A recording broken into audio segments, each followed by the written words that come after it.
ಕಥೆಯ ಹೆಸರು ಮೊಲ ಮತ್ತು ವೇಗವಾಗಿ ಓಡುತ್ತಾರೆ ಎಂದು.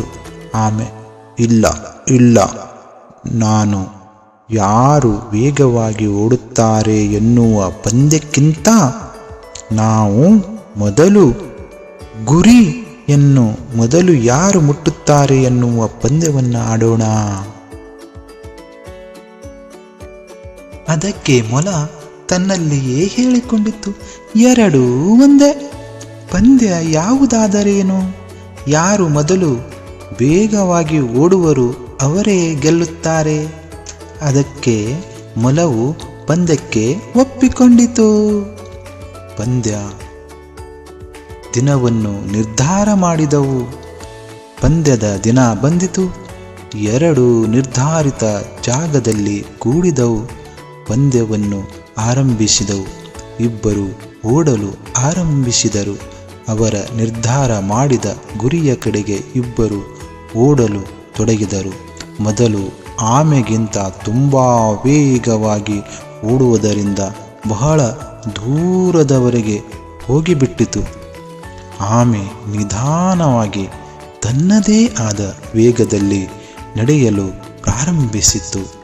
ಆಮೆಯು ಬರುವುದಕ್ಕೆ ಇನ್ನೂ ಬಹಳ ಸಮಯ ಬೇಕು ಎಂದು ಮೊಲವು ಹಿಂತಿರುಗಿ ನೋಡಿದಾಗ ತಿಳಿಯಿತು. ಹಾಗೆಯೇ ದಾರಿಯಲ್ಲಿ ಒಂದು ಹಚ್ಚು ಹಸುರಾದ ಹೊಲ ಕಂಡಿತು. ಮೊಲ ಯೋಚಿಸಿತು, ಓ, ಆಮೆ ತುಂಬ ಹಿಂದೆ ಇದೆ, ಇಲ್ಲಿಯ ತನಕ ಬರುವುದಕ್ಕೆ ತುಂಬ ಸಮಯವಾಗುತ್ತದೆ.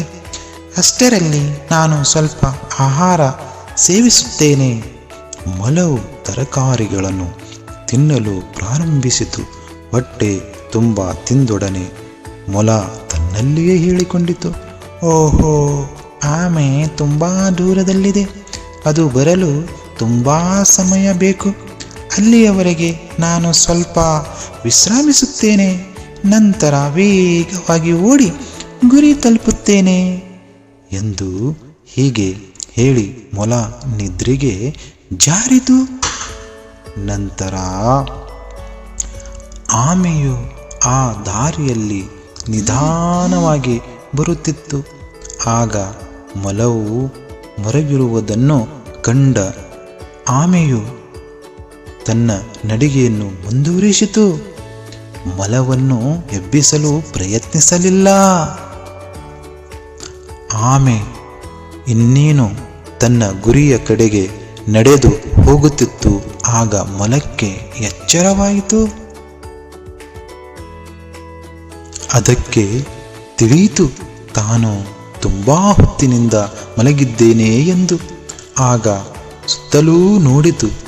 ಆಮೆಯು ಕಾಣದಿದ್ದಾಗ ತನ್ನಲ್ಲಿಯೇ ಹೇಳಿಕೊಂಡಿತು, ಓಹೋ, ನಾನು ಮಲಗಿ ಎದ್ದರೂ ಆಮೆ ಇನ್ನೂ ಬಂದಿಲ್ಲ, ಅದು ಇನ್ನೂ ಹಿಂದೆ ಇದೆ ಎನ್ನಿಸುತ್ತದೆ. ಆಗ ಮೊಲ ಆಮೆಯ ಮುಂದೆ ಹೋಗಿರಬಹುದು ಎಂದು ಯೋಚಿಸದೇ ಓಡಲು ಪ್ರಾರಂಭಿಸಿತು. ಆದರೆ ಅದು ಗುರಿಯ ಹತ್ತಿರ ಹೋದಾಗ ಅಲ್ಲಿ ಆಮೆಯು ನಗುತ್ತಾ ತನ್ನ ಸ್ನೇಹಿತನಿಗೆ ಕಾಯುತ್ತಿರುವುದನ್ನು ಮೊಲ ಕಂಡಿತು. ಮೊಲವು ಗುರಿಯನ್ನು ತಲುಪಿ ಆಮೆಯನ್ನು ನೋಡಿ ತಾನು ಎಷ್ಟು ಸಮಯವನ್ನು ವ್ಯರ್ಥ ಮಾಡಿದೆ ಮತ್ತು ಆಮೆಯ ಛಲವನ್ನು ತಾನು ಎಷ್ಟು ಕಡೆಗಣಿಸಿದೆ ಎಂದು ತನ್ನ ತಪ್ಪನ್ನು ಅರಿತುಕೊಂಡಿತು. ಈ ಕಥೆಯ ನೀತಿ ಏನೆಂದರೆ, ಅತಿಯಾದ ಆತ್ಮವಿಶ್ವಾಸ ಮತ್ತು ಅಹಂಕಾರ ಇರಬಾರದು ಮತ್ತು ಗುರಿಯೆಡೆಗೆ ನಡೆದಾಗ ಆಲಸ್ಯವೂ ಇರಬಾರದು ಅನ್ನುವಂಥದ್ದು. ಇಂತಹ ವಿಡಿಯೋಗಳಿಗಾಗಿ ನಮ್ಮ ಚಾನಲನ್ನು ಸಬ್ಸ್ಕ್ರೈಬ್ ಮಾಡಿ.